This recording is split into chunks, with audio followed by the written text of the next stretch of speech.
Hello friends, welcome back to Fimi special hub. നമ്മളിന്നൊരു കൂണുകൊണ്ടുള്ളൊരു വിഭവമാണ് ഉണ്ടാക്കുന്നത്. അതിനുവേണ്ടി കഴുകി വൃത്തിയാക്കി വെച്ച കൂണുണ്ട് ഇവിടെ. പിന്നെ സബോള ഉണ്ട്, വെളുത്തുള്ളി, ഇഞ്ചി, പച്ചമുളക്, വേപ്പില, പിന്നെ മല്ലിപ്പൊടി, മഞ്ഞൾപ്പൊടി, കുരുമുളക്, ഉപ്പ്, പിന്നെ ജീരകം, ഏലക്കായ, കറുകപ്പട്ട ഇവയെല്ലാം ഉണ്ട് ഇവിടെ. നമ്മൾ ആദ്യം ഈ പ്ലേറ്റിൽ കാണുന്ന ഐറ്റംസ് എല്ലാം അതൊന്ന് നമുക്ക് ക്രഷ് ചെയ്തെടുക്കണം. ക്രഷ് ചെയ്തതിന് ശേഷം നമ്മളൊരു പാത്രം, അടിക്കട്ടുള്ളൊരു പാത്രം വെച്ച് വെളിച്ചെണ്ണ ഒഴിച്ച്, ഞാനൊരു 2 ടേബിൾ സ്പൂണോളം വെളിച്ചെണ്ണ ഒഴിച്ചിട്ടുണ്ട്. അതിലേക്ക് ജീരകവും ഏലക്കായും കറുകപ്പട്ട ഇടാം. കറുകപ്പട്ട ഒരു 3 സ്റ്റിക്ക്, പിന്നെ 2 ഏലക്കായ, ഒരു നുള്ളു ജീരകം അതിട്ടിട്ടുള്ളത് നന്നായി ഫ്രൈ ആയി വന്നതിന് ശേഷം ഇതിലേക്ക് നമ്മൾക്ക് ക്രഷ് ചെയ്ത ചതച്ചിട്ടുള്ള നമ്മളുടെ മസാലകൾ ചേർത്ത് കൊടുക്കാം.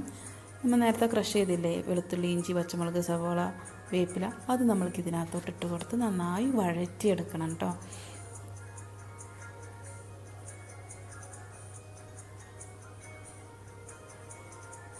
ഇപ്പോൾ നമ്മളുടെ മസാല നന്നായി വഴന്ന് വന്നിട്ടുണ്ട്. ഇനി നമ്മൾക്ക് ഇതിലേക്ക് നമ്മളുടെ മസാല പൗഡേഴ്സ് ആഡ് ചെയ്യാം. മല്ലിപ്പൊടി, മഞ്ഞൾപ്പൊടി, കുരുമുളക്, ഉപ്പ്. ഇതിൽ മുളക് പൊടിയോ തക്കാളിയോ ഇതിൽ മസാലയായിട്ട് നമ്മൾ യൂസ് ചെയ്യുന്നില്ല. ആകെ ഇത്രയും കുറച്ച് ഇൻഗ്രീഡിയൻസ് മാത്രമേ ഇതിനകത്തിട്ട് ആവശ്യമുള്ളൂ.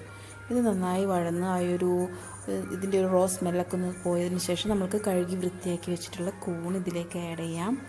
ഇനി നന്നായി ഒന്ന് മിക്സ് ചെയ്ത് കൊടുക്കാം. ഈ മസാലകളെല്ലാം കൂണിൽ പിടിക്കുന്ന തരത്തിൽ നന്നായി ഒന്ന് മിക്സ് ചെയ്ത് കൊടുക്കാം.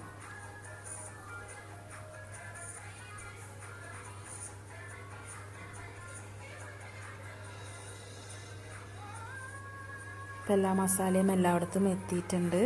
ഇനി നമ്മൾക്ക് ഇതിലേക്ക് 1 ഗ്ലാസ്സോളം വെള്ളം ഒഴിച്ചു കൊടുക്കാം.